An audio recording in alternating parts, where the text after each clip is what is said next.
Something tells me this is no mere adventure story.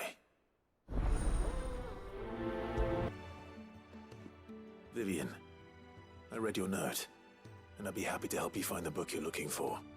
Thank you, Clive. But tracking it down will not be easy. Are you sure? Please. You have always granted me your wisdom and insight whenever I asked. It's only right that I return the favor. Or at least attempt to. You are too kind.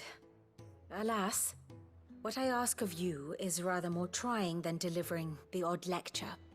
I spoke with Harpocrates to see if he had any inkling as to where another copy might be found, but... But perhaps it is best that you hear the details from him. If you say so. Forgive me, Clive, for asking this of you. But this book, it set me on the path to becoming who I am today. Its importance cannot be overstated. Ah, Clive, my boy. What a pleasure it is to see you. Harpocrates. There's something I need to ask you. I've been charged with locating a book called From a Distance. Then you seek a rare gem indeed. One whose name I had not thought to hear from your lips. You've been talking to Vivian. Right as always. But she didn't seem keen to tell me very much. I take it she didn't like what you had to say. And yet I gather it did naught to dissuade her. Clive, if the young professor has tasked you with obtaining a copy, I fear she asks the impossible. The executors would not allow it. The executors? Coveters of Secrets. A clandestine organization committed to the collection and intenebration of forbidden texts and technologies. One such text being the tome Vivian seeks, chronicling as it does the true history of the enslavement of bearers, a tale which could overturn the established order were it ever to become widely known. Or, so rumor has it. I've never actually read the thing, or even set eyes on it for that matter. How is it that I haven't heard of this organization? Why, secrecy is the executor's watchword. They lurk in the shadows, emerging only to seize that which must be seized, be it books, inventions, or people, before disappearing again, leaving nary a trace. Which would explain why Vivian's copy was snatched from her grasp not long after she found it. By the hand of the executors, yes. But what drives them? Self-interest or ideology? A fine question. Sadly, all that is known of the executors can be recounted in a single breath. You may just as soon ask me of their origins, numbers, or the identities of their leaders. Any answer I give would be pure speculation. Then my hunt was doomed from the first. What was Vivian expecting? That I'd pluck it from thin air? Not from thin air, no. From ash. Rumors of the executors are rife among the scholars of Storm, but rather less so across the strait. I have a friend. Well, I had a friend in the village of Garnick, a collector of rare tomes, upon which subject we would oft correspond. Alas, I have heard naught from him since the skies fell dark. And no doubt he too has turned. But though he did not mention it by name, it is possible that a surviving copy of From a Distance yet rests upon one of his many shelves, quietly awaiting discovery. If you were, by some chance, able to save even a single book from the poor man's library, I know his soul would rest easier. Very well. When I next find myself in Waloed, I'll be sure to pay Garnick a visit.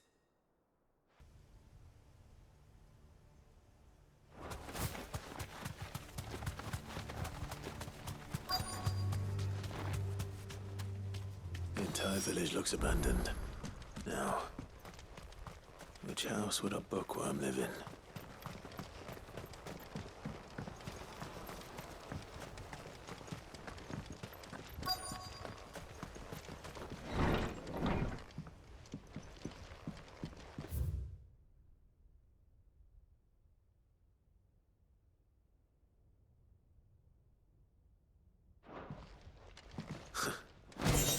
His interests were certainly varied.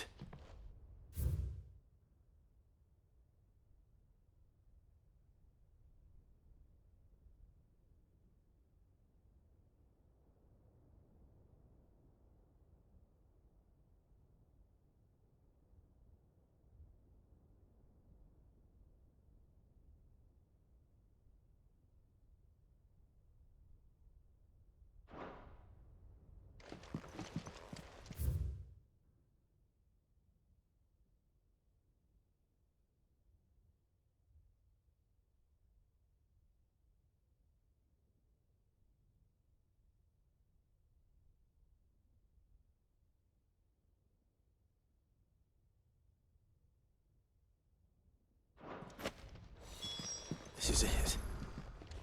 But if what it says is true, I need to get this back to the hideaway.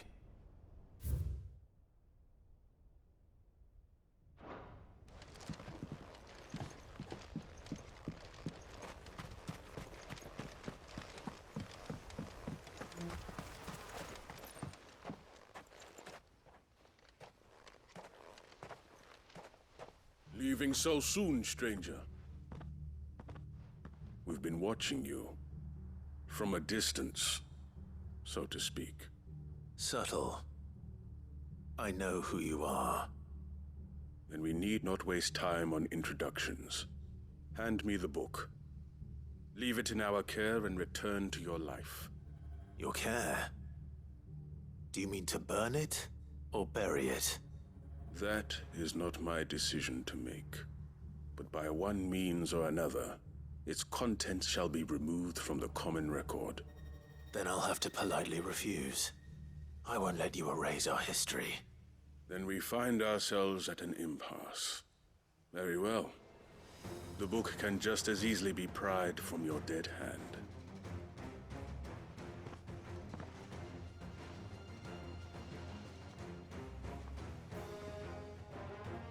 Let's see, shall we?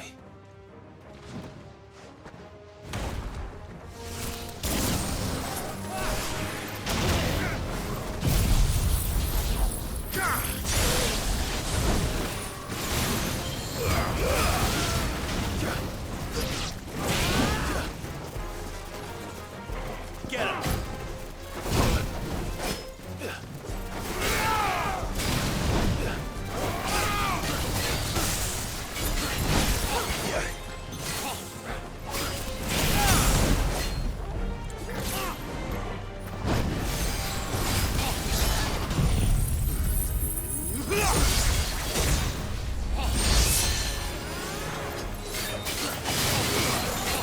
Nice try. Too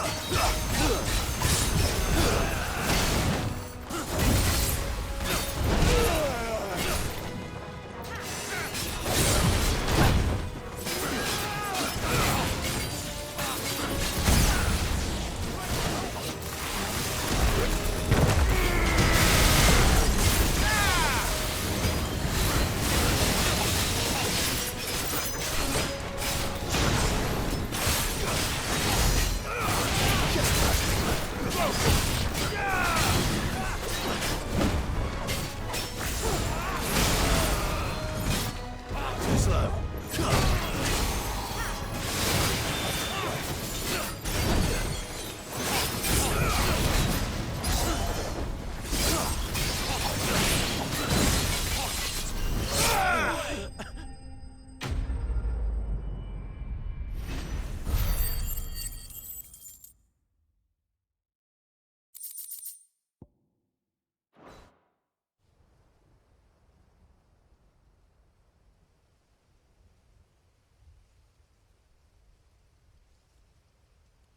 Impressive. But we have other means. We shall claim the book yet. Why do you want it so badly anyway? It lays out in no uncertain terms the vanity and avarice of mankind. It tells the shameful history of the persecution and oppression of a gifted few by a giftless many. Would you say that this interpretation was correct? I don't know. You don't know. Your sword may be sharp, but your wits are dull. So let me answer for you. There is no correct interpretation of history. That a series of events took place may be proved beyond a doubt. But there can be no single, immutable explanation as to why they came to pass. It is a question of numbers and of belief. If enough people believe that a set of events occurred for a reason, that belief becomes the truth. So you're trying to control the truth? We are trying to protect people from themselves, from knowledge that would bring them naught but pain. That is all. You may keep the book, for now. The world is small. We shall meet again. Until then. Wait! Damn it. Let's get this back to Vivian. Perhaps she can explain what that was all about. Vivian. I found it. The book you lost.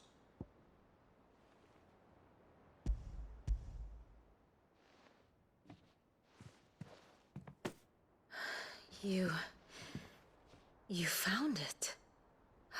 Thank you, Clive.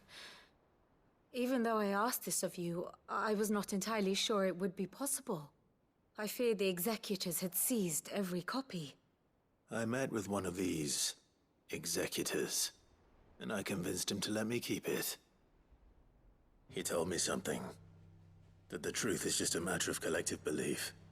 And that if enough people believe a lie, that lie becomes the truth. It does. But it also means that the truth is not immutable. That it can be changed. Provided that those who wish to change it can convince enough people that their perspective is the correct one. As the sad history of the bearers proves. You said that the book inspired you to become a scholar. It did. Or its author, rather. She was a heretic, you see. A firebrand and a dissenter. A gallows stood ready for her in every corner of the realm. And by shunning society, or perhaps being shunned by it, she stumbled upon a truth so potent that an entire realm trembled at the prospect of its utterance. I, too, have always felt somehow set apart from the world of men. A stranger to my own species. She taught me that my solitude was not a curse, but a gift. And that, though my journey to the truth might be a lonely one, what I found at my destination would be more than worth the cost. Do you still feel that way? That you're not one of us? Honestly, I'm not entirely sure anymore. Since coming to the hideaway, I find my thinking somewhat clouded. Perhaps the result of studying mankind from a rather closer perspective than I had intended. But the more I study, the more I find value in this perspective. In looking not from the outside, but from within. So if you'll permit me, I'd like to continue my work here. Remember, Clive, when enough people believe, belief begets truth. Give the men and women of this benighted world the gift of truth.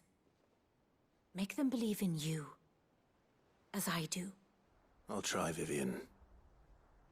I'll try.